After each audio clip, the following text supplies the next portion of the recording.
Just an overview of what I'm going to be talking about today. I'm going to be going over some acronyms I'll be using in the talk today, some background about remote sensing and GRACE, the methods that I use, some preliminary results, and conclusions and next steps. Some of these acronyms you're well familiar with: NASA, Department of Defense.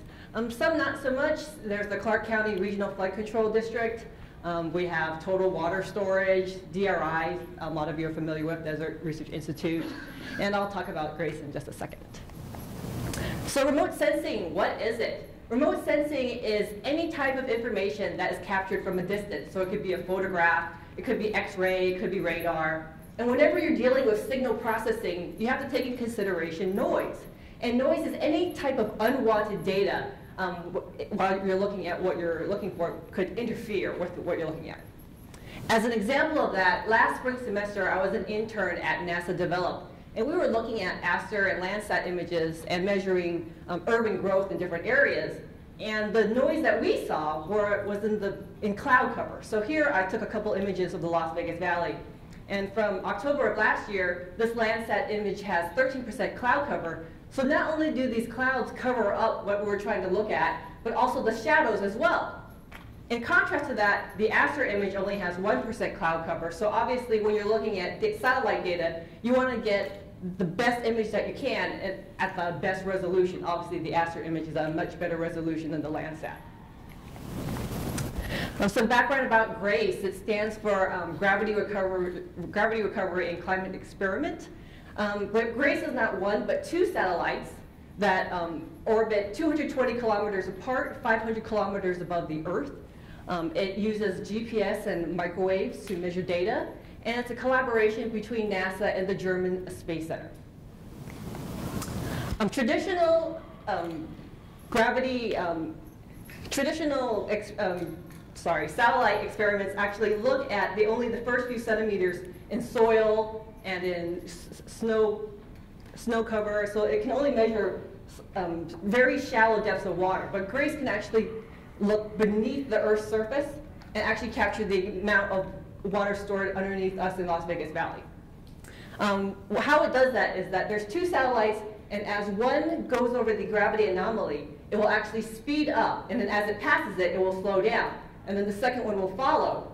And then it will measure the exact distance between those two satellites as it's doing that down to 10 micrometers, which is 1/10 of a human hair. And that is actually measuring surface mass change in the Earth. And through a hydrological signal, it measures down to centimeters of water that's stored underneath the Earth. What can be used with this data? Here is a study from India from 2002 to 2008. And here we can see that in the southern part of India, it actually had above average rainfall. So as you can see, there's a surplus of water. In northern India, it actually had average amount of rainfall, but you see a depletion of water in the center. And this we can see is from the human demands of the area and how it's affecting their actual water storage. In my experiment, I looked at the rainfall station data from the Regional Flood Control District at 46 different points. And then I calculated the precipitation on a monthly basis from 2003 to 2010, and also calculated the deviation from the mean. I basically did the same thing for the evapotranspiration using DRI's climate station temperature data and the daylight duration data, and I used the Blaney-Criddle method to get a rough estimate of the ET for that time period. And then I also looked at the water levels of Lake Mead, and here you can see a picture of, in the lighter blue, what Lake Mead looks like when it's full, and in the dark blue, what it looks like today. And from the GRACE data, again, I took the same time period, 2003 to 2010, and looked at the calculations down to the centimeters of water for that time period, the deviation from the mean. And here I just mapped out the different precipitation points. Here are the 46 different stations and the areas that each represent in green. And the yellow points are actually the center of each GRACE data point, which are measured in 1 degree by 1 degree blocks. There are only 14 points for the ET stations, and here you can see I measured them here. And for preliminary results, we can see from the 46 precipitation stations that there's a trending decrease in yearly accumulation. For the ET data, we can see there's a slight increase, and to put that into perspective, here's the calculations graph, and here the slight increase in ET and the decrease in precipitation. And put that together, and here you can see the decrease in the net flux of water in the valley.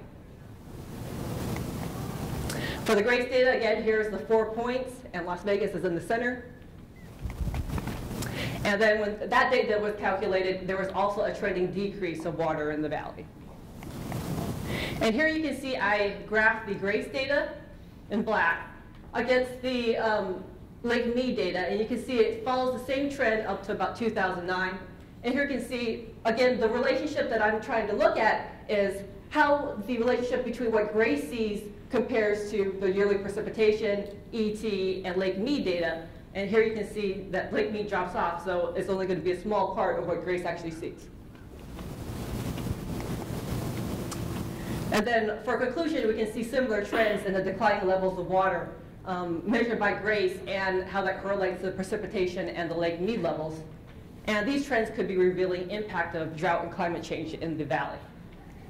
As far as next steps, I'd like to calculate more accurate numbers, possibly using the MAXI and ECOM methods and PRISM data, and also use the isohydrato method to get more exact calculations of precipitation at different elevation levels. I'd like to also quantify the volume of water in Lake Mead and compare that to the entire volume of water that's in the Las Vegas Valley. And then create a formula that actually breaks down the amount of water that GRACE sees into percentages of what that is in terms of yearly precipitation, ET, and water in Lake Mead. And I'm going to end on the slide which shows the gravity anomalies of the Earth from July of 2006. Any questions? What do you predict about the short-term future of the water level in Lake Mead? The short-term future, well, Lake Mead actually is dependent also upon the water that's released from Lake Powell, the dam up there. So I can't really predict what's going to happen with how they manage that. It's kind of a Bureau Reclamation Management issue. Sorry. Yes? You said the two satellites.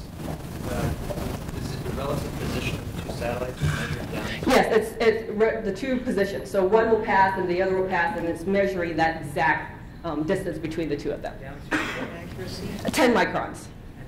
And how do they do that? Through GPS. I wasn't aware GPS could do that. Apparently their GPS is really good. Yes? How much of the general information gathered by Gracie is dependent on the amount of water management in the valley? Let's say we restrict the amount of people who are able to run the sprinklers. Would that show that we're decreasing the amount of, we're in an increasing drought? So you're asking, basically, can it tell if we're managing our water better? Well, I was wondering, when you're showing the decreasing amount of water available in the valley, I was wondering if there's information feedback from, our conservation policies. Is the fact that they're conserving more water indicating that it's also drier?